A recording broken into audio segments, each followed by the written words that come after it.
Assalamualaikum warahmatallahi wabarakatuh.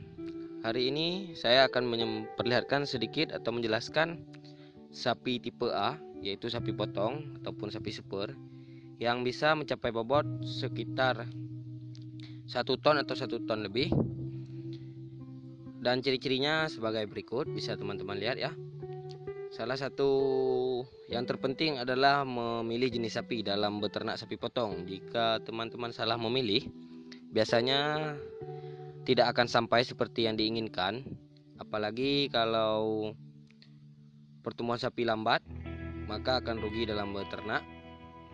Ini dia salah satu contoh sapi tipe A, dimana ini usianya baru 1 tahun 7 bulan dan bobotnya sudah 400 kilo lebih.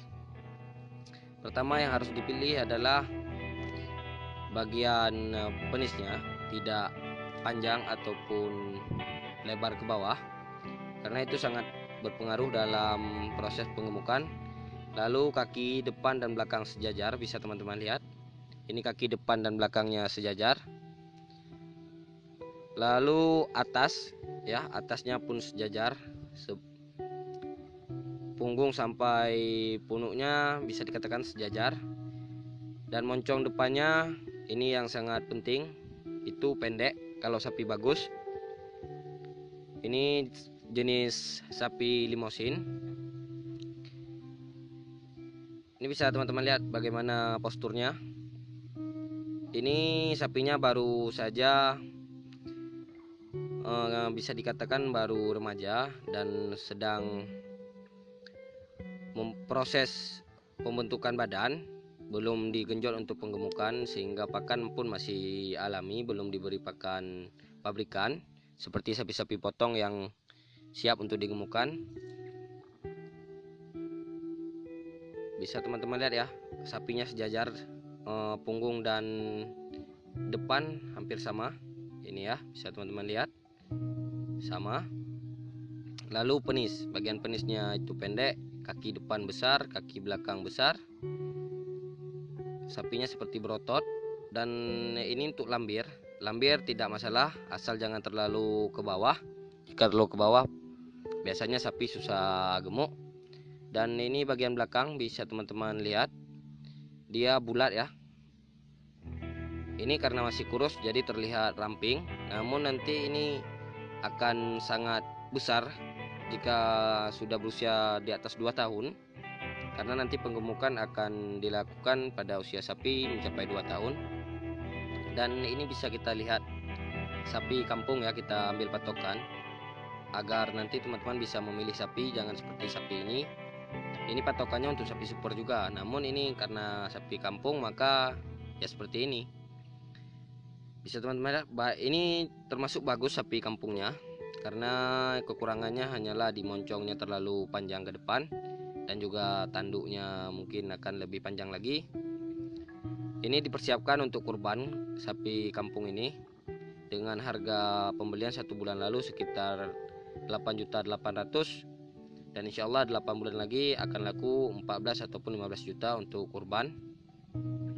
Ini bisa teman-teman lihat ya, moncongnya panjang. Nah, ini bisa teman-teman lihat ya.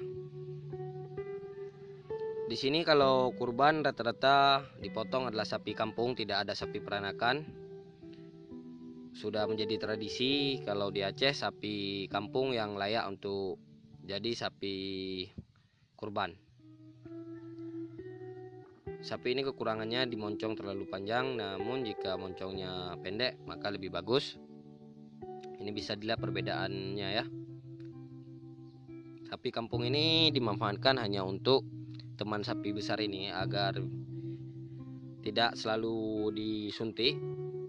Jika ada teman maka perebutan makanan akan lebih praktis dan membuat nafsu makan sapi bertambah. Apalagi kita tahu bahwa sapi besar biasanya agak jahat. Jadi jika ada sapi kecil di sampingnya, dia akan merebut makanan dengan lahap dan menyisakan sedikit untuk sapi kecil tersebut. Ini bisa dilihat pakannya, ini pakan biasa ya, daun cabai yang hanya sebagai snack, karena sapi ini diberikan rumput gajah dan juga pakcong. Namun untuk snack harian diberi rumput cabai bisa dikatakan, ataupun rumput liar yang tumbuh di lahan sawit. Ini dia rumputnya.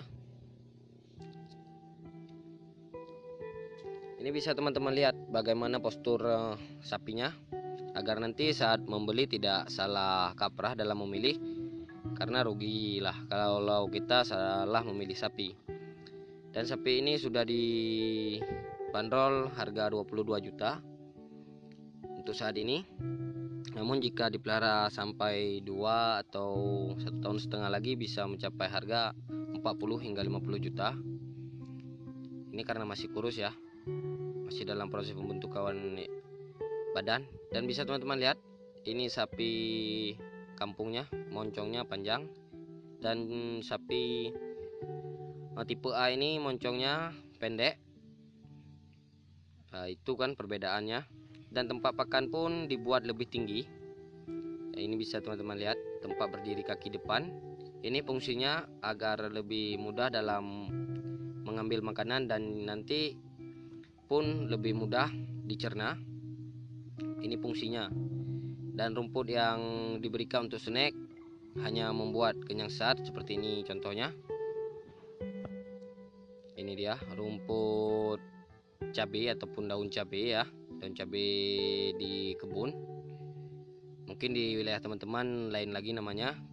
Kalau di sini dikatakan daun si ulat. Ini dia. Ini banyak mengandung air, sehingga biasanya sapi kalau makan ini fesesnya akan terlihat lembek dan daya kenyangnya pun singkat.